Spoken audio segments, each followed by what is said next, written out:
اپنے حق کے لیے لڑنا ہے، وہ کسی کے کہنے کے اوپر نہیں، کسی کے آنے کے اوپر نہیں، کسی نے بلانے کے اوپر نہیں، ہر ایک اپنی حقوق کی تحفظ کرنا ہے۔ اگر آج ہم سستی کریں گے، کل کیا ہے جی؟ وہ ہماری گردنوں کے اوپر پاؤں رکھیں گے۔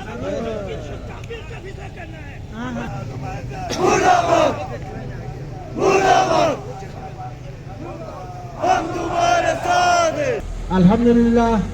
ہم آج 12ویں روز یہاں دھرنے میں بیٹھے ہیں اور سوس بانوں کو گلگت سے ملاتا ہے، اس کو روز 5 گھنٹوں کے لیے بلاک کر کے احتجاج کر رہے ہیں۔ آج اس وقت کھرما الڈی میں محاذ ایریا پر ہمارے کھرما کے عوام شیخ رجائی صاحب کے قیادت میں دھرنے پہ بیٹھے ہیں۔ ہم ان کو خراج عقیدت پیش کرتے ہیں۔ آج آپ لوگوں کو ایک خوشخبری میں بتاتا چلوں، ایک صوبائی وزیر نے آج اخبارات میں بیان دیا ہے، جو پرسوں گلبرگ کے ساتھ دائیں بائیں بیٹھ کے گندم کے بارے میں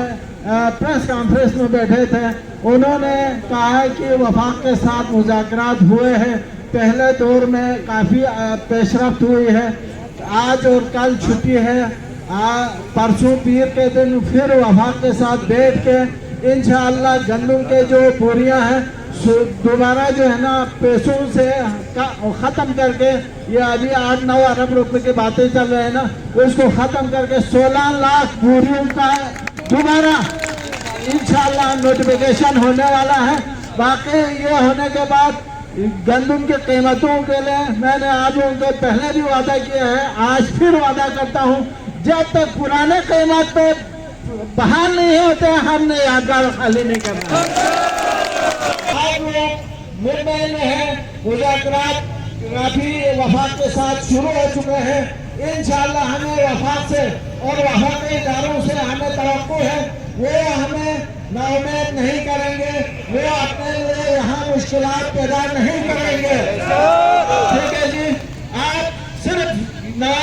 شہباز شریف نے پچھلے سال جو ہے نا صرف پنجاب میں مفت آٹا اسکیم پہ 400 ارب روپے خرچ کیے ہیں، ابھی یہ تو 8-9 ارب روپے ہیں۔ میں نے اس دن بھی کہا آپ لوگوں کو، اگر ہم اتنے بھی وارا نہیں پڑتے ہیں تو ٹھیک ہے، ہمیں اپنا فیصلہ کرنے دو،